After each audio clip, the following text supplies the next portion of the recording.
Hi, my name is Amy Groves. I work with Dover Colin Partners, and we are the planners working for the towns of Amherst and Tonawanda on the Willow Ridge Parkview Action Plan. Today, I'm going to be giving a brief overview of our draft action plan. I'm here representing a team of consultants. With us is Nelson Nygaard, who is helping with transportation planning, Glenn Kellogg, an urban economist, and team members from Bergman, who are helping with community outreach and public participation. So the impetus for this effort was a desire to improve conditions along Niagara Falls Boulevard. So it's a busy corridor that links the towns in the region, but in its current configuration, it really serves more like a barrier than a unifier. Dropping down to street level view, you can see there's multiple interruptions on the sidewalk for curb cuts, a narrow sidewalk that's near fast moving cars. It makes an uncomfortable place for pedestrians and a challenging environment for cyclists as well. And so although there are shops and businesses here that are close to residences, it feels disconnected from the adjacent neighborhoods. And it's not just uncomfortable, but it's unsafe. You can see from these headlines from recent months and years that there's an urgent need to improve the boulevard and make it better to serve the surrounding community. So the towns have been working on this. In 2018, the towns did a pedestrian safety audit. You can see some of the pages here, the full documents available up on our project website. The key conclusions that they found that in general, pedestrians have to walk too far to get to intersections with signals and crosswalks. And even when they get there, it's challenging to safely cross the road with having enough time for crossings. So in 2019, the New York State DOT followed up with its own pedestrian safety corridor evaluation, and it documented the existing conditions, the speed limits, the annual daily traffic, and it had some recommendations that the towns have already started to implement, including the new lighting that went up in the recent year. So not stopping there, the towns put together their goals for this area in a project charter in 2021. So they wanted to work together in a coordinated way to address the problems and opportunities in the corridor, not just looking at the street, but looking at the neighborhoods next to it, Willow Ridge and Parkview. And so this basically is our scope of work for this project. Looking at the study area, it spans from Interstate 290 in the south all the way to the county line in the north. It includes the Parkview Triangle neighborhood and the Willow Ridge neighborhood on either side. So we started our efforts last year, on March 14th. We had a community kickoff meeting. This was in 2022. We had about 60 participants, and we asked people what was most important to them. You can see from this polling result, 64%, the largest responses, was wanting to redesign Niagara Falls Boulevard. In addition, people were interested in improving the neighborhood parks and connecting the trails network. Here's a few more of those results. We asked people what was important to them about the future design of the boulevard. Safe crossings was the most important, but also sidewalks and being more connected with the neighborhoods and having bike facilities came to the top of that list. We also asked people how they use the boulevard today. How often do they walk or bike or go to a park? And you can see here, it's mixed results, but, not very many people doing that on a daily basis. So people, doing those things weekly or for special events. So we started meetings talking to people about how they would like to use the boulevard in the future. And so we had our community hands-on design session on Saturday, April 2nd at Sweet Home High School. We rolled out base maps and asked people, what they would like to see in the future. And at the end of that session, one person from each table got up and they explained what they talked about and what their big ideas were. There's a summary here. There was lots of discussion about bike paths and creating loops and more safe bike crossings. Discussions about the boulevard itself, wanting to have better pedestrian amenities, but also not just the street, but updating vacant and outdated parcels alongside the street. There was a discussion about having village nodes. So, something that's a little different from the urban form that we see there today, but actually having some small areas where you could have small shops and restaurants that are more walkable to neighborhood homes. And then improving access to parks and also looking at having improved amenities, events where there could be food trucks or, other things for neighborhood residents to do. So the next day, on April 3rd, we went out and did a bus tour of the area. So this gave us an opportunity to get out on site and look with people at those things that they pointed to on maps the day before. So we asked people about things that they liked and also about what they would want to see improved in the future. So we met not only in person, but we also had a Zoom session on April 4th and asked people again, similar questions to what we did in person, looking over Google Maps instead of printed maps and seeing what was important to people. Then we took all those ideas and we set up an on-site design studio for a week over at Dexter Terrace Elementary School. So our team of planners and engineers and economists were working all through the week, taking all the ideas and synthesizing them and starting to create illustrations. So we could take those words and ask people, is this what you meant? Is this what you'd like to see? We invited people in to meet with us. So representatives from the towns, also local agencies, the DOT, the Chamber of Commerce, and community groups and representatives from corridor businesses. We showed them what we had so far and asked them for their feedback. And then finally, at the end of this week, what we called the Charrette Week, we gave a work in progress presentation where we presented all the work done so far and when we asked people if we were headed on the right track. So this meeting recording is posted to the website if you'd like to go back and review in more detail what was produced during the Charrette. But this was really the basis and the genesis for what you see in the action plan report. So following the charrette, we produced the report. We tried to make a very graphically friendly document, lots of pictures and images so that it would be easy to read, easy to understand the big ideas. And the report, probably the most critical part to go and review and pay attention to is at the end of the implementation section. Throughout the report, we have recommendations for various action steps. The implementation section actually summarizes each action step and identifies if it should be done in the immediate, midterm, or long term, and has responsible parties and potential funding sources to get those things done. So it's sorted into 3 themes to make it safe, to be more connected, and to refresh the area. So I'm going to walk through each of those now with you and explain what's in each section. So starting with Make It Safe, Section 4. So this describes how to transform the boulevard into great addresses that accommodates all modes of travel, not just driving, but also walking and biking and transit, and promoting a safer built environment through design and policy actions. So the first action is to create a joint resolution between the towns, stating that safety is the highest priority. So this way, when there's discussions about making changes in the future, it's understood that the towns, want to see safety be the top priority. There's a recommendation for up to 4 additional signals with crosswalks between 290 and the Ellicott Creek Bridge to improve safe crossing opportunities. There's a recommendation to use street design to change the design speed or how fast drivers feel they should be going based on the design of the roadway. There's a proposal for Niagara Falls Boulevard to be reconfigured to balance the needs of pedestrians, cyclists, drivers, and transit riders. And this means that through redesigning the vehicle lanes, including street trees and a shared use path. And I'll talk more about that in just a minute. And then finally, a recommendation to do a joint access management plan, consolidating driveways and medians to remove some of the frequent curb cuts that make it uncomfortable for pedestrians.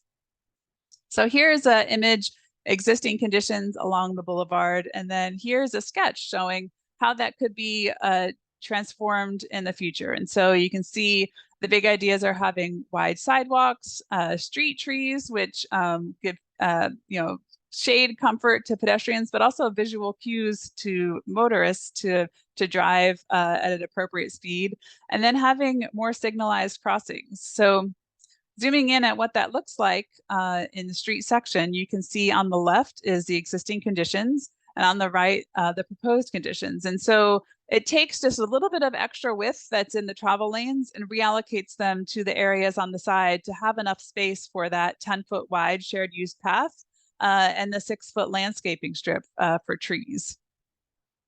Here's looking at the area south of Willow Ridge Drive. Existing conditions in this area today, there's actually 7 lanes. So looking at the traffic numbers, we think there's a possibility to reduce this to 5 lanes as it is just north of Willow Ridge Drive. So just continue that same cross section we were just showing all the way south to 290. So if this needs some additional study, but if this shows to be true, there would be an opportunity to do a very wide landscaping strip in this area and get even more separation between pedestrians and cyclists and moving cars. If that's shown not to be possible, again, a similar approach could be done in this area as the area to the north, where we just narrow the travel lanes a bit to get that extra space for one row of street trees and the shared use path. So speed management is important to safety. Looking at the graphic here, if a pedestrian gets hit by a car going 20 miles an hour, there's a pretty good chance, for a positive outcome. But the faster the car goes, unfortunately, the worse those collisions are. And so, having the road designed in a way, not just posting a sign that says what the speed limit is, but actually designing the road in a way that it feels like that's how fast you should be moving is one of the big ideas. So, getting the street designed for about a 30-mile-an-hour design speed. Also, the intersection spacing, you'll notice that between Willow Ridge Drive and Ellicott Creek Road, there's only one signalized crossing, and that means that there's a 1/4 mile to a 1/2 mile between crossings. And so, this is a really far distance for pedestrians to have to go in order to get a safe crossing. So we've recommended up to 4 additional crossings could be studied for these areas. We've got the intersections tagged on the map here. And these could be full signals or they could be hawk signals. So what's a hawk signal? This is similar to what you see in Williamsville, where you push the signal for a pedestrian to cross the street. So we've heard a little bit about concerns about, well, what would these additional intersections do for driving time along the corridor? And actually, so we feel that there is an opportunity that we shouldn't have too large of an impact. When there's very few intersections, typically that means that you have longer signal cycles because you have more traffic that backs up to each signal. And so when you have more frequent signals, you can have shorter signal times.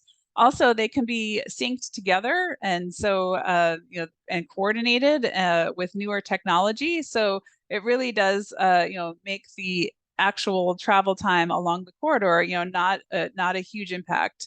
So this is something that can be studied in detail for each specific intersection, looking at the traffic counts. But we think that there is a good opportunity to add these additional signals without impacting too greatly the travel times for cars along the corridor. Finally, access management, looking from overhead, you can see just the number of curb cuts and that continuous center turn lane, just creates a lot of conflict points for vehicles and pedestrians all along the corridor. So there's recommendations in the report for where there's median opportunities in the near term, as well as highlighted here in yellow, where there could be additional median opportunities if there's further driveway consolidation and you don't need as many of those left turns. So again, kind of a near-term and a long-term strategy for access management. So we had a survey that was running on the website November and December, and we asked people if they supported the action steps. And you can see some of the results from that survey. The full results are posted on the website, but the light blue here is support, and the dark blue is don't support, and gray is no opinion. So you can see generally a lot of similar feedback, but generally between 70 to 80% for support for the Make It Safe action steps. We did get the signal spacing probably got the most comments and the most folks who weren't quite sure yet about that. And so we read through all of the written comments to understand, where that feedback was coming from. And I think, there was a lot of folks who recognized the need to have more signals, but then also folks who were concerned about that timing issue I was talking about. So about, adding more signals, introducing more delays. So certainly that's something that can be studied more as this is implemented. So moving on to section 5 of the action plan, this describes how to strengthen connections through the study area. So the steps include a proposal to change the rules to emphasize placemaking and walkable connections rather than parking lots, a strategy for completing a network of trails, concepts for the Ellicott Creek Bridge area that describe opportunities for safe crossing and expanding the trail network in that area, recommendations for expanding pedestrian and bike infrastructure on neighborhood streets, a proposal to improve connections along Ellicott or to Ellicott Creek Park with a redesign of Ellicott Creek Road, and specifically looking at the Thistle Avenue intersection in the Parkview Triangle neighborhood. So I'm going to walk through some of those recommendations now. The Trails Network map, you can see here, the orange lines on this map are all the existing trails that already serve the neighborhoods. And the idea is to link these together and create more connected loops. So there's a series of plans already in the works. The town of Amherst has its LWRP plan, its Parks and Recreation plan. The town of Tonawanda has its Complete Streets plan.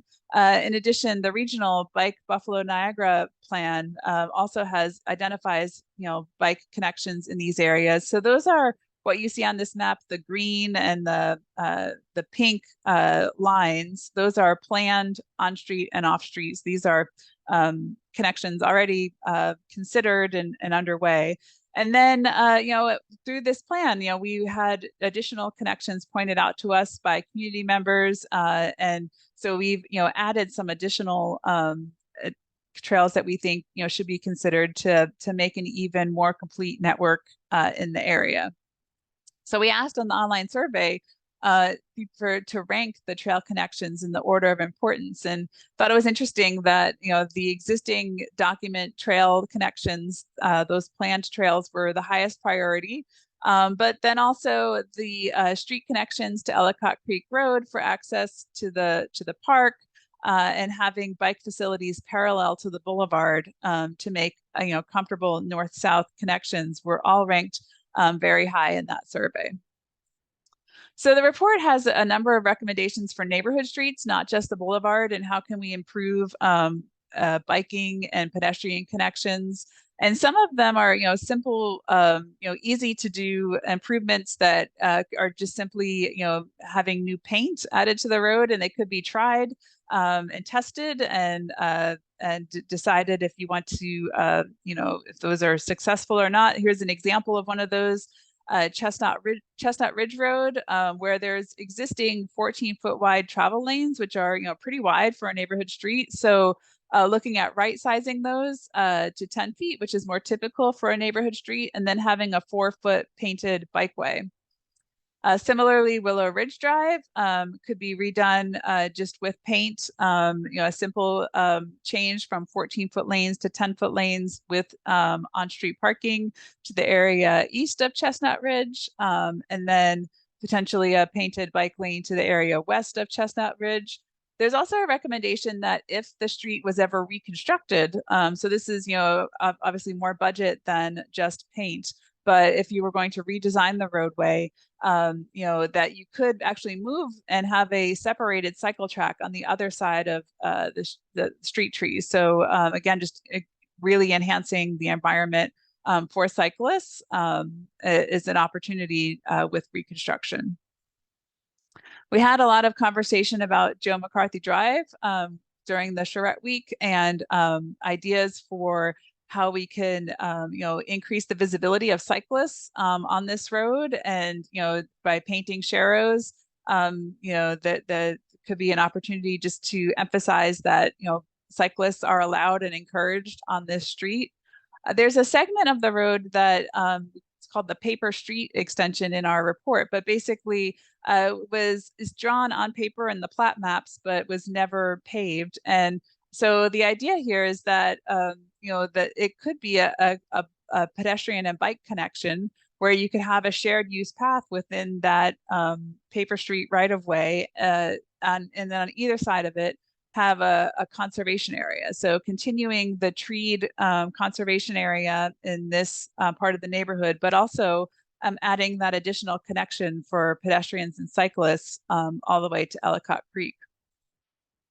So looking at the Ellicott Creek Bridge, this was an area that, in the existing conditions today, it's difficult for pedestrians and cyclists, very narrow sidewalk on the side of the bridge, wide travel lanes. And so we imagined, how that could be improved in the future. And, here's potential public improvements. So improvements to the streets and the trails, and going to bring on some labels here so you can see what some of those suggestions are. So again, right sizing the travel lanes to get a wider pedestrian area on the bridge itself. You'll see off to the right here, there's also an idea for a new dedicated pedestrian and bike bridge to cross the creek. And this could be at the end of that new paper street extension of Joe McCarthy. So just another opportunity for pedestrians and cyclists to circulate in this area and safely. And not having to go to the shared bridge. And then the idea of a shared use path along the south side of Ellicott Creek as well. Again, making connections from the neighborhood to the park.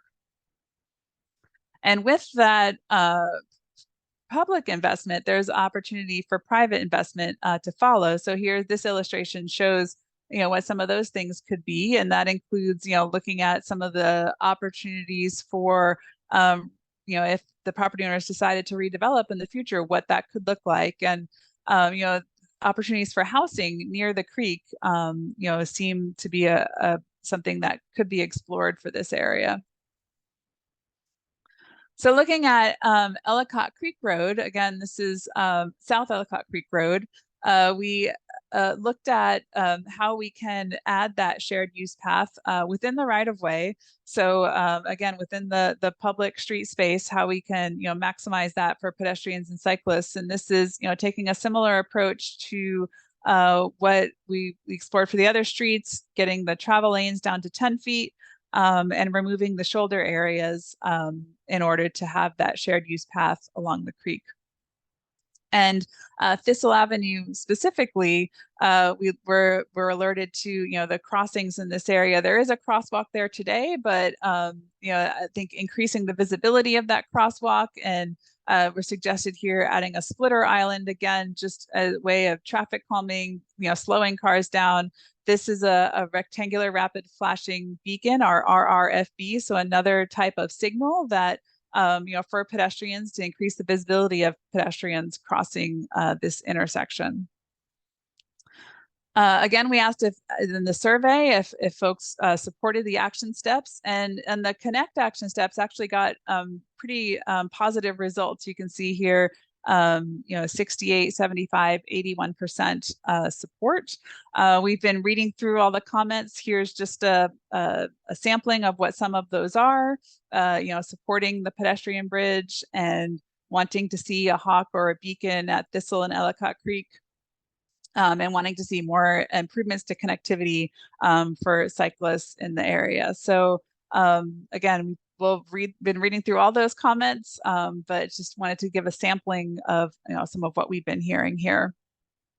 So the last section I'm going to walk through is the refresh actions. So this describes the opportunities to energize the boulevard with a new mix of vibrant uses and new destinations within walking or biking distance of neighborhood homes. So the action steps are recommendations for the towns to amend their comprehensive plans and their other policy documents to be consistent with the action plan and the vision of the community that's expressed in the action plan, and make sure that investors and property owners are able to move forward with improvements that fit that vision. There's a recommendation to update zoning to fit the vision, and then a recommendation to support investment by promoting the vision, making investors and others aware of what the vision is for this area. So as we walk along the boulevard today, we see a lot of sites that are vacant or ready for their next phase of investment. So as we worked through the charrette and working with the community, we were visualizing what could fill those empty sites, what the next stage of investment in the corridor could look like. So our economist did this retail gap analysis, which we thought was interesting. So generally, you can see these are down the left, a listing of different types of retail. And you can see when they have the blue bars that come off to the left, that means it's relatively well served in this area within a 5 to 10 minute commute. When you see the blue bars coming off to the right, you can see that means that there's support or demand for that amount for that new retail. So generally, you can see there's many categories are already well served in this area, and I think this is evidenced by the amount of retail that is south of 290, just immediately next to the study area, along with the businesses that are on the corridor today. So there's not a huge amount of new retail demand along the corridor, but we did find that there's is some demand for the types of uses and experiences that are not in the corridor. So, for example, if there was to be a small amount of shops clustered in a walkable format, similar to what some charrette participants were suggesting, that since that does not exist today, that could fit in on that need. We also see opportunities for housing in the area. And we travel the country and see lots of new housing being produced that's either single family detached homes or mid-rises or apartments. What we don't see often is a lot of what's called missing middle housing. So these were found in traditional neighborhoods. These are duplexes, townhouses, live work configurations. So these are things that we just don't see very many examples of in new construction. It's called the missing middle, but there tends to be a big demand when neighborhoods are able to supply these types of housing because they meet different needs of different households. So this is something that we're always thinking about, that some of these sites, there could be opportunities for some of this missing middle housing in this area. So, one of the recommendations of the plan is to adopt mixed use zoning ordinances. So this would allow, a mixture of uses, housing and retail and other commercial destinations in, some of those neighborhood center areas. And so, both towns are working on updates to their zoning. Tonawanda has that in progress. The town of Amherst has this mixed use districts code, which applies already to the area south of 290, but it doesn't yet apply to this area, but it could be applied. And it's one way of helping to shape new development in a mixed use way.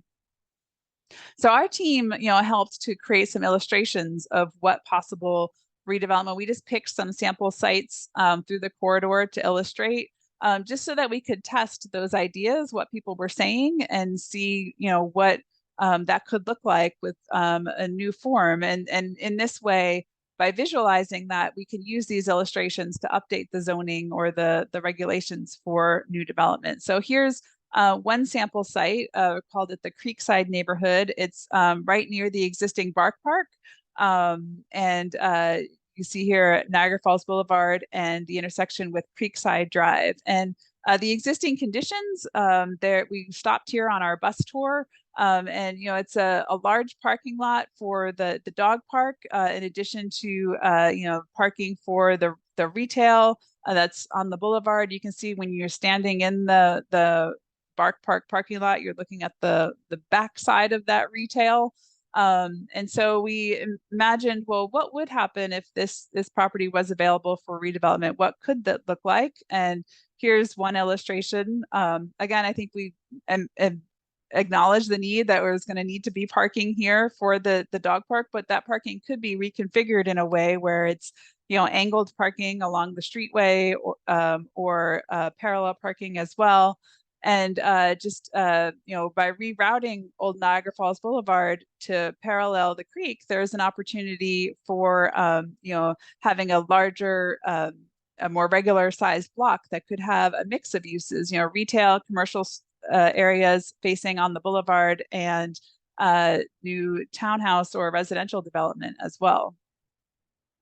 Here's a second sample site we looked at, the Asian Market Home Depot site. And this site was, we also a site that we stopped at during the bus tour. There's a large existing parking field. I think not all of it is fully utilized. And so we started to think about, well, how could that be used differently in the future? And so here's some, kind of initial steps that could be taken. One is, having new pedestrian and bike connections to the adjacent neighborhood. So folks don't have to come all the way around to Niagara Falls Boulevard to get into this area, but they could walk or bike to the market. There's also this idea that in the parking lot itself, there could be a small,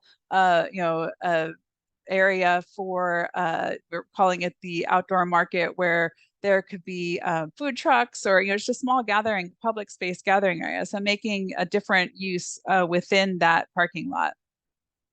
So zooming back out, then we started to think, further, what could be the more long-term steps on this property? So if it was determined that not all of that parking field was needed to serve the uses that were there, there's an opportunity that, one layer of it, could be peeled away near the neighborhood, and there could be, some townhomes and additional parks and green spaces added to this site.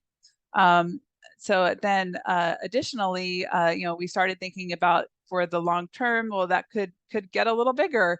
And so, really, where this would stop would just depend on the uses here and what their parking demands are, and, balancing the parking needs for them. But, even in the long-term future, perhaps, a whole mixed-use center could fit in this area.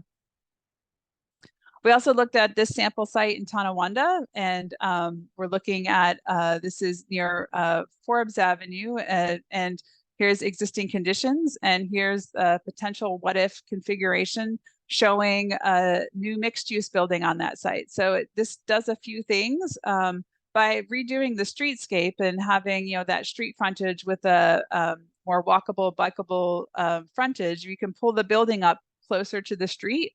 And then that gives a bigger space in the back that you can still have parking and a large green buffer before getting to the neighborhood home. So that's just something that we were exploring looking at this site. Our economist looks at this a little differently. So he did this potential development analysis, and basically looking at the top two charts, what he did was he compared the development potential under the existing general business zoning with the development potential under the Town of Amherst Deep Corridor zoning, just to see what the difference would be. And he ran a simple pro forma for each site and evaluated what the return would be, and then graded those as low return, below grade, above grade, or high. And so generally the above grade or high, means it's more feasible and more likely for a property owner to want to make that investment. And so what he was finding was under the existing zoning, there was more properties that were scoring as low and below grade. And under the deep corridor zoning, more properties started scoring above grade. And so the reasons for this generally tended to be minimum parking requirements and setbacks that were, limiting the amount of square footage that were being built under the general business. But by fixing some of those things, allowing the setbacks a little different, and the parking requirements, started to make new development more feasible. So this is, interesting probably for property owners along the corridor, but I think also interesting for, anyone in the town looking at the next two sets of charts. This looks at the tax revenue back to the town, and you can see just calculating what that new revenue would be based on potential new units for the above grade or high potential, just, obviously, much greater return to the community. So finally, we asked folks, if they supported the action steps for refresh. And again, you can see, 67% for the adopting mixed use ordinances, and then 72 and 79% for the other two refresh action steps. We also asked folks specifically about some of the images in the report, so that the Creekside Neighborhood Center, 65% support, and the idea of activating underutilized parking areas like the outdoor market sketch, showed 72% support. So again, there was, along with just the simple responses, there was lots of write-in responses, and you can see here just a sampling of what some of the feedback that we've been getting. Again, the full feedback is posted on the website if you're curious to read through and see what your neighbors were commenting on the draft report. So what are our next steps? So we, had the survey out at the end of 2022. On March 8th, we had an in-person community meeting where I gave this similar presentation and gathered feedback. And so we are going to now be finalizing the plan based on all the input we've been hearing. And then the plan will be presented to the town boards. Well, they'll consider it for either will accept or adopt the plan. And then following that is when actual implementation steps could start. So, those things that are in the implementation section that are the immediate steps are what would begin first. So I encourage you all to continue checking the website, connecting WRPV for updates. And if you have any input or questions of anything that I said in this summary presentation, let us know. You can go to the website and tell us your thoughts. And I want to thank you for taking the time to watch our video today.